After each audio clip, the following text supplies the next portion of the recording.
Saudara-saudari terkasih di dalam Tuhan Yesus Kristus, semoga kita semua dalam keadaan sehat bersama keluarga. Saat ini marilah kita mendengarkan bacaan kitab suci dan renungan harian Kamis 24 September tahun 2020. Bacaan pertama. Bacaan dari kitab Pengkhotbah. Kesia-siaan belaka. Segala sesuatu adalah sia-sia. Apakah gunanya manusia berusaha dengan jerih payah di bawah matahari? Keturunan yang satu pergi dan keturunan yang lain datang, tetapi bumi tetap ada. Matahari terbit, matahari terbenam, lalu terburu-buru menuju tempat ia terbit kembali. Angin bertiup ke selatan lalu berputar ke utara. Terus-menerus ia berputar, dan dalam putarannya angin itu kembali. Semua sungai mengalir ke laut, tetapi laut tidak juga menjadi penuh. Kemana sungai mengalir, ke situ sungai mengalir selalu.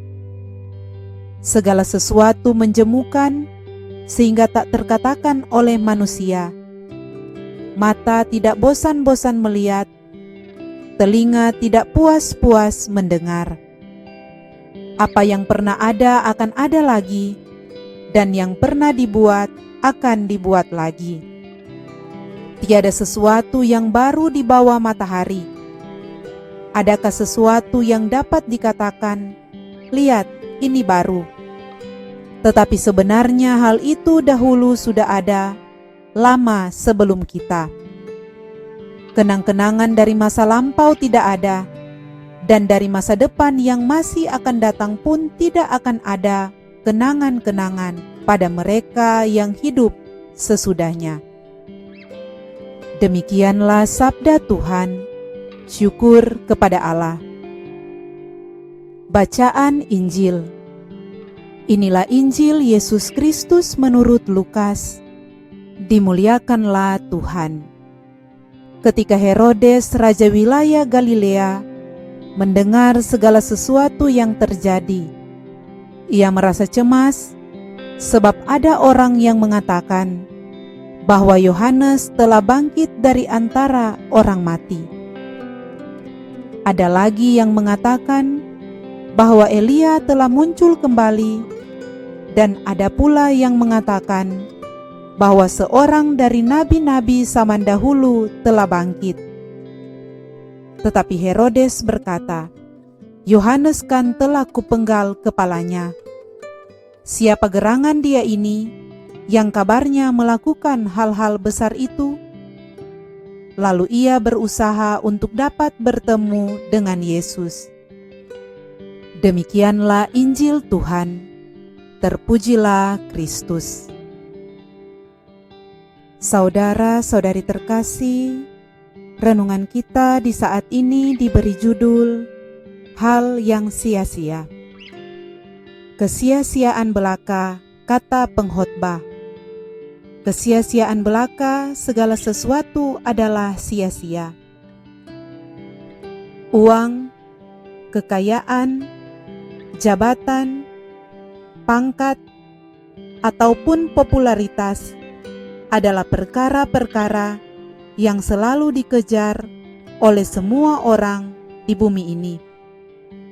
Ketika seseorang memiliki semuanya, ia berpikir hidupnya sudah lengkap dan tidak ada yang patut dikhawatirkan lagi. Karena dunia selalu mengukur dan menilai keberhasilan hidup dari apa yang dimiliki atau yang tampak oleh mata jasmani.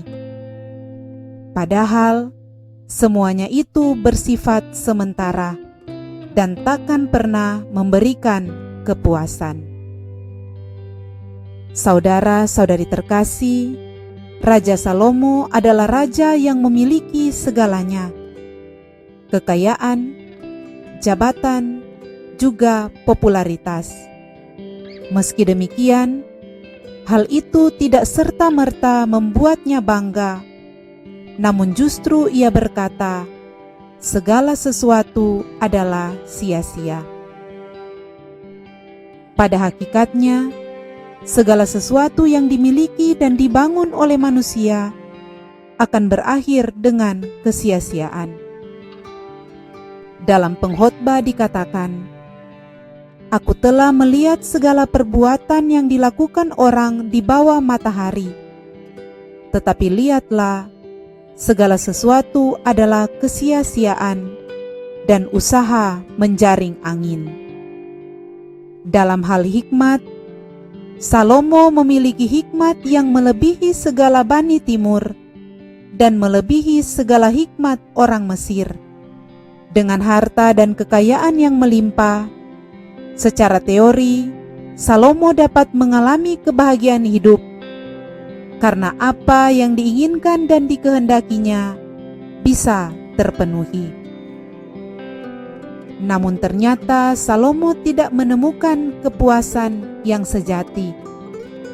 Ia berkata dalam kitab Pengkhotbah, siapa mencintai uang tidak akan puas dengan uang, dan siapa mencintai kekayaan tidak akan puas dengan penghasilannya.